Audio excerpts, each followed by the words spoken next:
아멘.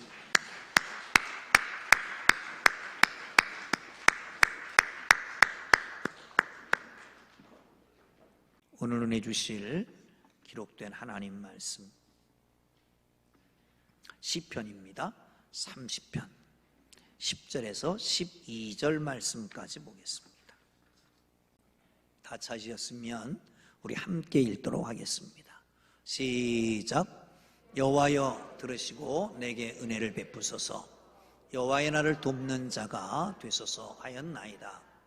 여호와께서 나의 슬픔이 변하여 내게 춤이 되게 하시며 나의 베옷을 벗기고 기쁨으로 띠띠우셨나이다. 이는 잠잠하지 아니하고 내 영광으로 주를 찬송하게 하시며 여호와 나의 하나님이여 내가 주께 영원히 감사하리이다. 아멘.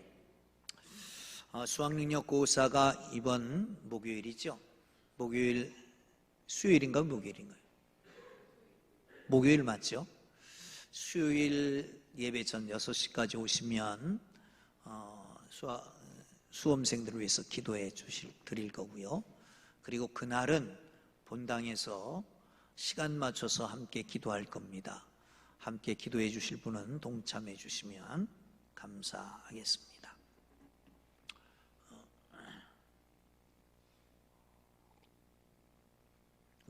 노래방에 가면 18번 노래들을 합니다. 여러분은 찬송가는 18번이 있습니까? 애청곡이 있습니까? 처음 신방을 가면 집사님, 권사님, 장로님 혹시 좋아하는 찬송, 은혜 받은 찬송이 있으면 함께 하십시다. 그러면 어떤 분은 찬송가를 넘기면 동그라미 밀쳐놓고 접어놓고 한 것들이 많습니다. 어떤 걸 할까? 그런 분들도 있습니다. 그렇죠. 인생을 살다 보면 인생 굽이굽이 그때에 맞는 은혜를 받고 찬송이 다 있습니다.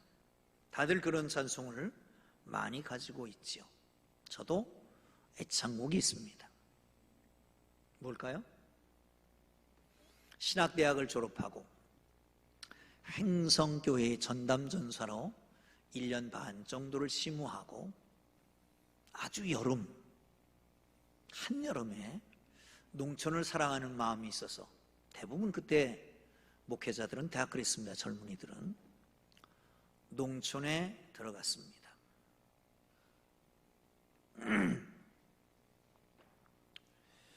사택은 연탄 보일러가 돼서 밑엔 따뜻합니다. 그리고 방 안은 싸늘하고요. 지붕은 슬레트를 얹은 슬레트 지붕입니다. 덴조라고 하는가요? 이렇게 합판 한 장 맞고 거기에 그 천장 벽지를 붙인 거죠. 벽은 구멍 3개 뚫어진 시멘트 블록으로 쌓고 거기다 미장을 하고 그리고 거기에 이제 벽지를 바른 겁니다. 어느 날 밤에 잠을 자는데 천둥 치는 소리가 납니다. 쾅! 두루룩. 야, 이게 뭔가? 나중에 알고 봤더니 사택 옆에 있는 밤나무에 밤 떨어지는 소리였습니다. 근데 새벽에 기도 끝나고 새벽 기도 끝나고 가보니까 밤은 하나도 없어요. 벌써 누가 다 주워가고. 그런 시호를 보냅니다. 눈이 와서 바람이 좀 불면 문을 열 수가 없어요. 눈이 쌓여서. 그래서 옆집에 있는 박 집사님이 와서 치워주면 그래야 새벽 기도를 가곤 했습니다. 잠을 자려고 하면 코끝이 시리고요. 갖다 놓은 걸레, 물 떠는 거 다 꽁꽁 얼어붙습니다. 아침에 나가서 세수를 하고 들어오려고 그러면 문고리에 손이 쩍쩍 들러붙은. 쥐는 왜 그렇게 많은지. 신혼초 한 1년 정도 지났을 때인데 우리 식구가 자다가 기겁을 하는 거예요. 왜 그래? 그리고 어깨너머로 봤더니 그 구멍 뚫어진 쥐구멍에서 쥐가 탁 나를 째려보는 거예요. 나하고 그 쥐하고 눈이 딱 마주쳤습니다. 나도 놀래고 쥐도 놀래고. 그때에 부르던 찬양이 있습니다. 그게 여러분 신방 가서 제일 먼저 부르는 찬양 여러분 아시죠? 438장입니다. 내 영혼이 은총 입어 중한 죄짐 벗고보니. 근데 3절은 이렇게 되어 있습니다. 높은 산이 거친 들이 초막이나 궁궐이나 내 주 예수 모신 곳 그 어디나 하나님 나라. 초막에 살든지 궁궐에 살든지 들녘에 전도든지 어디서 살든지 주님이 나와 함께 하시기만 하면 거기가 천국이다라고 하는 거죠. 여러분, 삶 속에서 하나님의 은혜를 경험하고 깨닫고 하나님 앞에 찬송하는 것이 은혜 받은 찬송이 곧 애창곡이 되는 거 아니겠습니까? 438장을 찬양하면서 그 시골 교회에서 받은 은혜가 아주 너무도 많습니다. 얘기하려고 그러면 한도 없고 끝도 없고 오늘 아마 밤새까지 해야 될지도 모릅니다. 여러분도 그런 찬양이 있습니까? 오늘 시편 30편은 바로 다윗의 찬양시인데 다윗이 겪은 어쩌면 다윗의 18번 같은 찬양이 아닐까 하는 생각을 하면서 여러분 정말 이 감사의 계절에 찬양이 넘치기를 주의 이름으로 축원합니다. 할렐루야. 4절 함께 보겠습니다. 시작. 주의 성도들아 여호와를 찬송하며 그의 거룩함을 기억하고 감사하라. 아멘. 할렐루야. 여러분 기도할 때 종종 거룩하신 하나님 그리고 찬양 기도합니다. 찬양도 거룩하신 하나님을 찬양합니다. 그 거룩하신 하나님 부를 때에 잘못됐다는 건 아닙니다. 그런데 그 의미는 아십니까?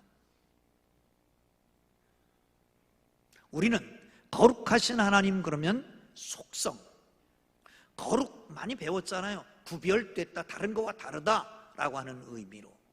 뭐가 다른 게 다른 거와 다릅니까? 여기 거룩하신 하나님이라고 하는 것은 속성, 높은 곳에 앉아 계시는 속성이 아니라 행위하는 속성입니다.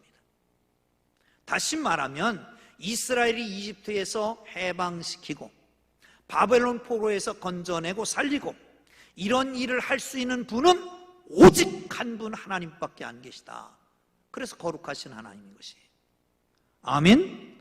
할렐루야. 각각 찬송도 중요하지만 이것이 그냥 습관적으로 입에 발린 것으로 그렇게 지나가서는 안 된다는 말이죠. 거룩하신 하나님을 찬양합니다. 그분을 기억하라고 말합니다. 사랑하는 성도 여러분, 다윗이 경험했던 거룩하신 하나님은 어떨까요? 1절에 보시면 이렇게 말합니다. 원수가 쫓습니다. 그런데 그 원수 대적이 넘어지고 잡으려고 할 때, 죽이려고 할 때에, 쫓아올 때에 도망칩니다. 그런데 어느 날 보니까 그 원수의 손에서 건져내신 겁니다. 원수는 고통당하고 나는 기쁨을 얻고. 그 하나님을 찬양할 때 거룩하신 하나님이라고 부릅니다. 2절에 보면 고치셨다고 말씀합니다. 어떤 질병인지 알지 못합니다. 난치병, 불치병이 수도 있었습니다. 그런데 고치신 겁니다. 아니 누구도 고칠 수 없는데 나를 고치신 하나님, 거룩하신 하나님을 기억하라는 겁니다. 3절에 보면 무언지 알지 못하지만 죽음의 음침한 골짜기에 처해 있습니다. 죽음과 삶이 한 걸음밖에 되지 않습니다. 뭔지 못하지만 수월에 들어갈 지경입니다. 지옥에 빠질 지경입니다. 그런데 하나님이 거기서 살려주셨습니다. 그러기에 하나님을 기억하라, 거룩하신 하나님을 기억하라는 겁니다. 아무도 할 수 없는 원수 손에서 건져주신 거룩하신 하나님, 질병 가운데 치료하신 하나님, 그리고 죽음의 골짜기에서 나를 건져주시고 살려주신 그 하나님, 그 거룩하신 하나님을 기억하고 찬양하라 라고 말씀하고 있습니다. 사랑하는 성도 여러분, 여러분 지금은 편안합니다. 모든 문제가 없습니다. 그런데 가만히 생각해 보니까 기억나는 것이 있습니다. 아, 그때 하나님께서 이런 은혜를 내리셨지. 아, 그때 저런 은혜도 내리셨어. 아, 그때 원수의 손에서 나를 건지셨고, 나의 죽음에서 건지셨고, 나를 질병에서 치료하셨지. 아, 이 거룩하신 하나님 찬양하라, 경배하라 라고 말씀하고 있습니다. 사랑하는 성도 여러분, 이 하나님을 기억하시기를 주의 이름으로 축원합니다. 금년 한 해 어떤 일이 있었습니까? 지금까지 걸어오는 과정 속에 살아오는 삶의 구비구비에 어떤 문제들이 있었습니까? 거기서 건져냈으니까 오늘 여기 있잖아요. 거기서 살려주셨으니까 오늘 있잖아요. 사랑하는 성도 여러분, 그렇습니다. 정말 주님의 은혜에 감사하고 감격하기 위해서 하나님의 거룩하심을 세상 누구도 할 수 없는, 어떤 실수, 신도 할 수 없는 그것을 행하신 그 하나님을 기억하고 찬양하고 경배하기를 주의 이름으로 축원합니다. 할렐루야. 무엇보다도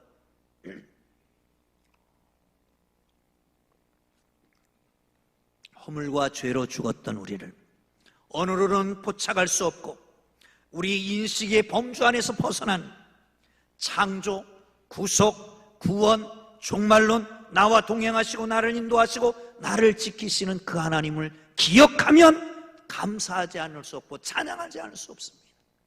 이 감사와 찬양이 여러분 모두에게 있기를 주의 이름으로 축원합니다. 아멘. 캘리포니아 데이비스 대학교의 심리학자인 로버트 에먼스라고 하는 사람과 마이애미 대학의 심리학자인 마이클 맥클로프라고 하는 두 교수가 공동 연구한 발표했습니다. 감사와 심리적 변화의 결과, 감사와 심리적 변화의 결과 함께 발표한 거에 의하면 이렇게 이해합니다. 사람들이 감사하고 찬양하고 웃고 지내면 삶을 더 행복하다고 느끼게 된다라고 하는 겁니다. 어떤 상황에서든지 감사하고 찬양하고 그리고 기뻐하게 되면 내 삶이 행복하게 느껴진다는 겁니다. 감사합니다. 찬양합니다. 할렐루야. 그러면 어떻다고요? 행복하게 느껴진다는 거예요. 여러분 불행하다고 생각합니까? 우울합니까? 걱정됩니까? 한번 해보십시오. 그냥 감사합니다 보세요. 시작. 감사합니다. 할렐루야. 할렐루야. 여러분 할렐루야가 좀 많으면 좋겠어요. 하나님을 찬양합시다. 아멘. 감사하십시오. 아멘. 찬양하십시오. 결과를 보면 늘 마음이 우울했던 사람이 즐겁게 되고 낙천적인 성격으로 변화되고 활력이 넘치는 생활을 하게 되고 열정적으로 일을 하게 되고 결단력이 강해지고 유머 감각이 늘어나고 뿐만 아니라 힘든 일을 처리함에 있어도 자신감이 생긴다. 어떤 사람이요? 감사와 찬양하는 사람이. 아멘. 할렐루야. 매 순간 하나님의 거룩함을 생각한다면, 하나님의 거룩함을 기억한다면 찬양하지 않을 수 없고 감사하지 않을 수가 없습니다. 할렐루야 찬양하며 여러분의 삶 속에 더욱 행복함이 넘치기를 주의 이름으로 축원합니다. 아멘. 할렐루야. 자, 6절 7절을 보겠습니다. 시작. 내가 형통할 때에 말하기를 영원히 흔들리지 아니하리라 하였도다. 여호와여 주의 은혜로 나를 산같이 굳게 세우셨으나이 주의 얼굴을 가리심에 내가 근심하였나이다. 아멘. 6절과 7절 사이에는 뭔가 있었던 것 같아요. 6절에는 내가 형통해서 말합니다. 영원히 흔들리지 아니할 것이다. 근데 7절에는 내가 산같이 흔들리지 아니하리라 생각했는데 근심이 가득했다. 뭔가 있었잖아요. 뭔가. 무언가 있었을 것 같아요. 이제 걱정 없다, 안심이다, 탄탄하다, 흔들릴 염려가 없다. 그리고 난 다음에 하나님이 안겨줘도 괜찮을 것 같다. 하나님이 동행 안 해도 될 것 같다. 나 혼자도 충분히 할 것 같다. 자신감에 넘쳐서 하나님을 잠깐 내려놓고 자기 멋대로 살아가는 거예요. 하나님의 은혜로 지금 형통하게 된 것을 잊어버리고 하나님을 떠나버린 거예요. 배은망덕한 거예요. 배반하고 있는 것이에요. 다윗이 어려운 삶을 많이 겪었다가 나라가 편안하게 되니까, 안정되니까, 견고하게 되니까, 탄탄해지니까, 그럴 때 다윗은 교만해졌습니다. 여호와여, 주의 은혜로 나를 산같이 세우셨더니 이제 얼굴을 가리심에 내가 근심이 가득하여졌나이다. 다윗을 생각해 보면 이제는 안정된 것 같습니다. 군대들이, 자기는 안 나가도 군대들이 전쟁터에 나가도 이기니까요. 다 내보내고 느그러지게 낮잠 자고 일어나서 딱 보니까 벗은 여자가 보였어요. 저 여자가 누구냐? 데려다가 관계를 맺고,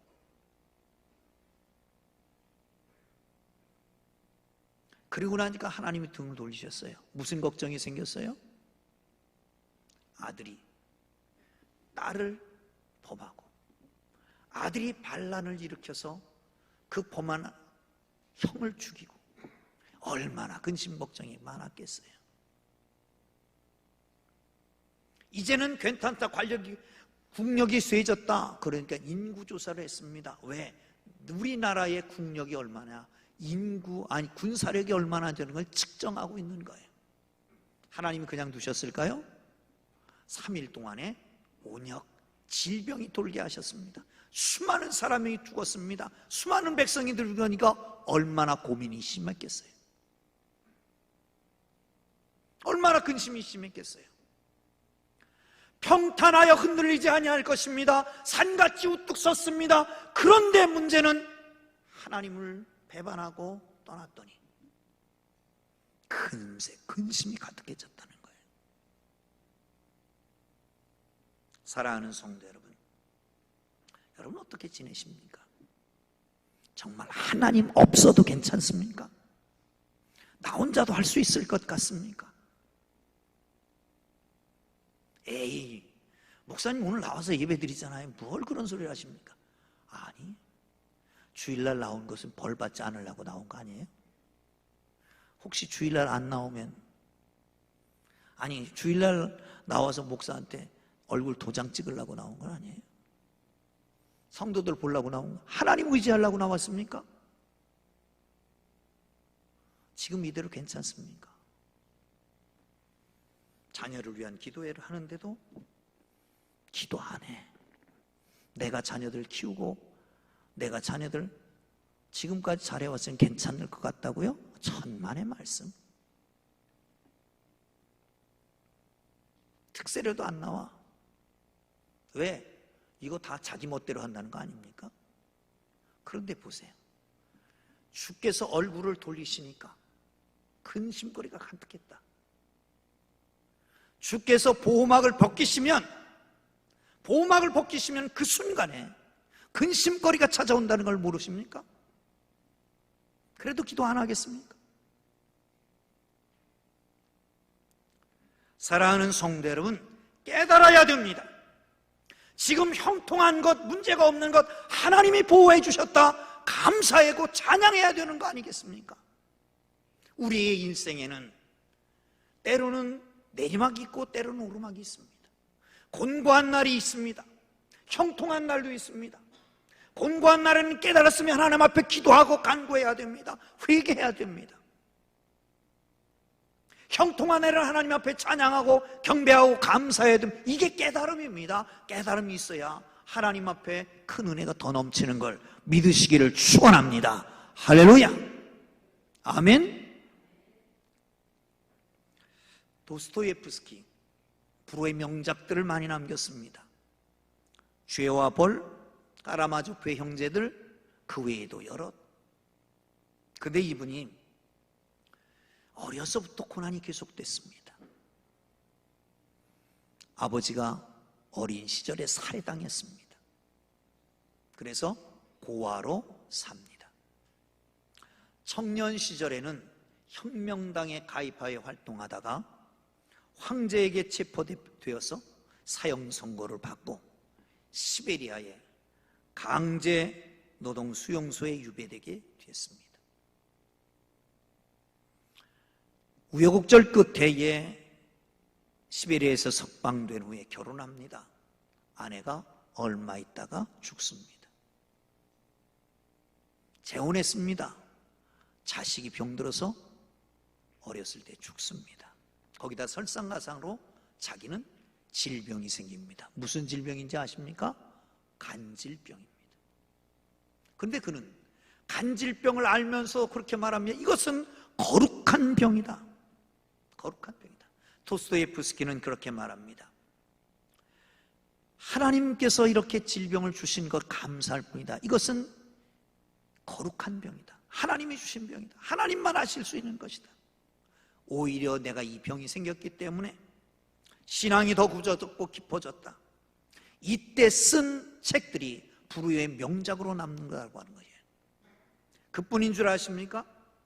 솔제니친이라고 하는 노벨 문학상을 수상한 분도 마찬가지입니다. 이분은 시베리아 정치 수용소에 11년간을 감금되어 있었습니다. 예수 믿고 구사일생으로 살아나옵니다. 그는 추록한 후에 수용소 참상을 폭로하는 수용소 군도라고 하는 책을 써서 노벨 문학상을 받습니다. 그리고 그는 고백합니다. 내가 시베리아 감방에 11년 동안 갇혀 있지 않았다면 결코 수용소 군도라고 하는 책을 쓸 수가 없을 것이고, 그리고 노벨상은 꿈도 못 꿨을 것이다. 역경을 축복으로 변화하고 감사했던 사람들이죠. 사랑하는 성도 여러분, 깨달아야 합니다. 감사할 줄 알아야 됩니다. 고백할 줄 알아야 됩니다. 하나님 앞에 그렇게 할 때에 하나님의 역사가 나타나고 기적이 나타나는 겁니다. 사랑하는 성도 여러분, 평탄하면, 형통하면 깨닫고 하나님이 주신 것인 줄 알고 깨닫고 하나님 앞에 감사하고 찬양하기를 주의 이름으로 축원합니다. 하나님께서 우리에게 곤고함을 주시고 시련을 주고 고난을 겪고 억경을 겪고 있다면 하나님 앞에 회개해야 될 것입니다. 그리고 하나님이 주시는 놀라운 은혜가 있기를 주의 이름으로 축원합니다. 할렐루야. 어디를 갔다 오다가 라디오를 틀었더니 라디오에서 그런 앵커가 그런 얘기를 하더라고요. 저는 가을을 겪어보지 못했습니다. 그러더라고요. 아차, 그러고 보니까 가을을 모르고 지나갔어요. 며칠 새로 3계절이 왔다 갔다 합니다. 그러더라고요. 지난 금요일 날 신문 일면 기사에, 제가 보는 신문 일면 기사에 아이들이 패딩 잠바를 입고 장갑을 끼고 저기를 학교 가는 게, 등교하는 게 찍혀 있더라고요. 그걸 보면 그런 생각을 했습니다. 금방 여름 같은 날이 금방 겨울도 될 수 있다. 형통한 날이, 산같이 든든한 날이, 전혀 움직일 것 같지 않던 날이 어느 날 근심덩어리가 될 수 있다. 왜? 주의 보호막을 치면 삭풍이 불어와요. 북풍한설이 불어올 수 있습니다. 여러분, 깨달으세요.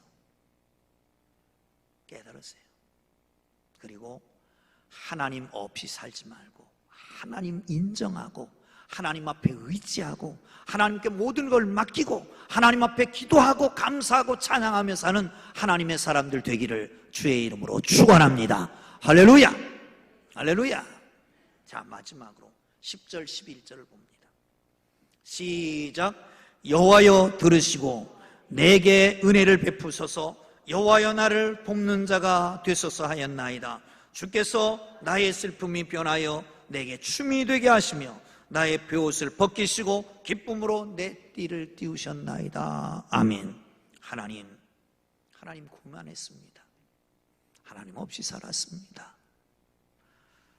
내 멋대로 살았습니다. 주님 용서해 주옵소서. 회개합니다. 그리고 기도합니다. 하나님, 나를 죽음에서 살려 주옵소서. 내가 죽으면 하나님을 찬양하지 못하지 않습니까? 내가 죽으면 하나님 진리를 전파하지 못하지 않습니까? 하나님께서 나를 살려주시면 내가 힘써 하나님을 찬양하고 경배하고 하나님의 진리를 선포하겠습니다. 서원하고 기도합니다. 하나님이시여, 제발 그 얼굴을 가리지 마시옵소서. 얼굴을 내게 돌이켜 주옵소서. 내가 부르짖는 것을 들어 주옵소서. 자비를 베풀어 주옵소서. 도와주옵소서. 하나님 앞에 기도합니다. 여러분, 만약에 지금 고난 가운데 있는 성도들이 있습니까? 하나님 앞에 기도하십시오. 하나님, 얼굴을 다시 내게로 돌리시옵소서. 나를 돌아보시옵소서. 내가 교만했습니다. 하나님 앞에 회개하고 서원하고, 하나님, 금년에는 이렇지만 내년에는 더 열심히 주님을 섬기겠습니다. 하나님 앞에 찬양하기를 주의 이름으로 축원합니다. 이 곤고한 가운데 다윗이 찬양을 지었습니다. 1절이 5절입니다. 5절을 함께 보겠습니다. 시작. 그 노여움은 잠깐이요 그 은총은 평강이로다. 저녁에는 울음이 계속할지라도 아침에는 기쁨이 오리로다. 그의 찬양 18번 곡 중에 1절. 그의 노여움은 잠깐이고 그의 은총은 평생이로다. 여러분, 원래 하나님은 노여움을 가지고 여러분을 고통스럽게 만들려고 하는 게 아닙니다. 하나님은 은총을 베푸신 하나님입니다. 애초에 이것을 저울에 달아보면 월등히 무게의 차이가 날 겁니다. 우리에게 있는 노여움은 약 가볍고 은총은 무거워. 그래서 하나님 노여움은 잠깐 베푸시는 거기도 사랑이 있어. 빨리 돌아보라고. 돌이키기만 하면 평생토록 하나님의 은총을 베푸신다. 할렐루야, 할렐루야. 또한 계속해서 말합니다. 두 번째 단락에서는 저녁에는 울음이 계속할지라도 아침에는 기쁨이 오리로다. 할렐루야. 여러분, 깜깜한 밤에, 밤은 우울하지요. 외롭지요. 더 고통스럽지요. 밤이 밤인 것은 왜 그렇습니까? 빛이 없기 때문입니다. 아침 햇살이 비치면 어둠은 물러가게 되잖아요. 여러분, 우리 인생에, 우리의 마음에, 우리의 삶에 어둠이 찾아온 것은 왜 그럴까요? 그리스도의 빛이 없기 때문입니다. 빛으로 오신 예수께서 비춰주지 않기 때문입니다. 사랑하는 성도 여러분, 예수님 우리의 삶에 영접하기만 하면 그 빛 되신 예수님께서 어둠을 몰아내게 되실 것을 믿으시기를 축원합니다. 할렐루야, 할렐루야. 노여움은 잠시 잠깐이고 은혜는 평생입니다. 어둠 왔지만 곧 아침이 올 것입니다. 우리의 다윗의 찬양이 우리의 찬양이 되기를 주의 이름으로 축원합니다. 할렐루야, 할렐루야. 나가서 10절을 11절을 보십니다. 11절 안 띄워주시네. 11절은 이렇습니다. 시작. 주께서 나의 슬픔이 변하여 내게 춤이 되게 하시며 내 버섯을 벗기고 기쁨으로 띠띠우셨나이다. 아멘. 진정한 기쁨은 하나님 나라에서 누리게 될 것입니다. 아멘. 진정한 기쁨은 물론 이 땅에서 예수 영접하는 그 순간 기쁨이 옵니다. 그러나 그 기쁨은 우리에게 영원하지는 못합니다. 불완전한 기쁨은 올 겁니다. 주님 나라에 이르면 영원한 기쁨이 오게 될 것입니다. 고난이 잠깐이라고 한다면 고난 중에 계신 분은 거부하는 게 생길 수도 있습니다. 왜? 이렇게 오래되는 고난이, 아니 끝을 보이지 않는 이 고난이 언제까지 계속될 것인데 알지 못한 이 고난 뭘 금방이라고 말하느냐. 사랑하는 성도 여러분, 그러나 깨닫고 하나님 앞에 기도하면 주께서는 일시적인, 제한적인, 평생토록 그렇게 가는 게 아닌 그 평안을, 기쁨을 주실 줄로 믿으시기를 축원합니다. 할렐루야. 찬송가를 한번 봅니다. 487장입니다. 408. 아니, 안 띄워줄 거예요. 띄워주네. 참 센스가 있어요. 함께 있습니다. 시작. 어둠에 빛이 오며 바람 분 후에 잔잔하고 소나기 위에 햇빛 나며 수고한 후에 쉼이 있네. 맨 끝절. 연약한 후에 강건하며. 4절 시작. 고생한 후에 기쁨이 있고 십자가 위에 영광이 있고. 할렐루야. 그렇습니다. 사랑하는 성도 여러분, 노여움은 잠깐이고 은혜 받는 것은 평생입니다. 우리가 캄캄한 밤을 지날 때도 하나님께서는 곧 햇빛을 비추고 주님께서 주시는 아침이 오게 될 것입니다. 하나님께서 주시는 이 놀라운 은혜가 여러분 모두에게 있기를 주의 이름으로 축원합니다. 제가 아는 어떤 집사님 한 분은 찬송가 304장만 찬양을 하면 그렇게 눈물이 난답니다. 그 크신 하나님의 사랑 말로 다 형용 못하네. 그냥 울음이 북받친다는 거예요. 왜? 그 옛날을 생각하고. 여러분, 애창하는 곡 하나를 만들면 어떨까요? 여러분, 애창하는 곡은 무엇일까요? 하나님께서 주시는 이 감사의 계절에 찬양이 넘치기를 주의 이름으로 축원합니다. 오늘 예배 후에 잠깐 모여서 목장 팀 구성하고 찬양 연습을 할 겁니다. 어려운 거 안 해도 돼요. 그런데 체험하는 것을 하면 제일 좋겠어요. 그 찬양은 중요한 거예요. 제가 한 가지 얘기를 하고 마치려고 합니다. 손양원 목사님 너무도 잘 알지요. 인요한 교수님의 그 동영상을 보다가 손양원 목사님 언급되어서 손양원 목사님 좀 찾아봤는데 여러분 되게 압니다. 1948년 10월 19일 제주 폭동 사건을 진압하기 위해서 14연대 소속의 군인들이 순천에 집결을 하게 됐습니다. 거기에 남노당 계열의 군인들이 중심으로 순천 반란 사건이 일어나게 되죠. 이 반란 사건에서 여러분 아는 대로 손양원 목사님의 두 아들 장자 순천사범대학교 4학년 때였던 동인이와 또 동생 동신이가 붙잡힙니다. 끝까지 예수 복음을 증거하다가 죽게 되지요. 그 소식을 기도하는 중에 본당에서 듣습니다. 듣자마자 엎드려 기도하기 시작합니다. 하나님 뜻이 있어서 불러가신 것을 감사합니다. 그리고 곧 이어서 기도를 이렇게 합니다. 하나님, 내 두 아들을 죽인 사람 생명을 보존해 주십시오. 제가 전도하겠습니다. 그대로 지옥으로 가게 되서는 안 됩니다. 하나님, 저희 그를 사랑할 수 있는 마음을 주옵소서. 그리고 미군 사령관을 찾아갑니다. 진정합니다. 마침내 양자로 삼습니다. 그리고 장례식에서 9가지의 감사를 하게 되지요. 이건 다 아는 얘기입니다. 여러분 기념관에 가보셨습니까? 기념관에 가시면 기념품이 여러 있습니다. 그런 중에 딱 띄는 것이 하나 있습니다. 그게 뭐냐면 감사헌금 봉투입니다. 저거예요. 저게 어떻게 써 있냐면 이렇게 써 있습니다. 순교의 두 아들이나 주신 것엔 봉헌금 1금 1만 원, 순교자의 부, 순교의 아버지 손양원 목사 증정 이렇게 써 있습니다.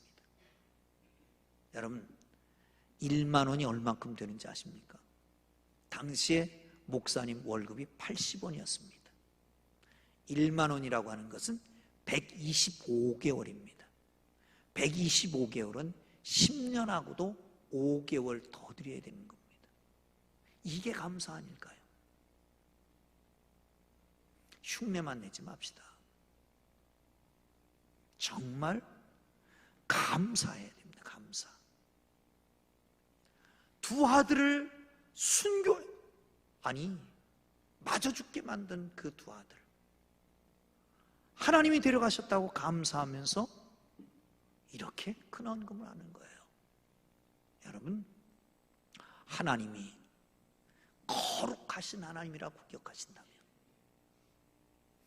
하나님께서 이 모든 것을 하나님이 주셨고 고난도 나를 부르시는 사건이라고 깨닫는다면, 하나님 앞에 부르짖고 기도하고 응답하면 하나님 우리에게 찬양을 입에 담아주셔서 노여움은 잠깐이고 은총은 평생이고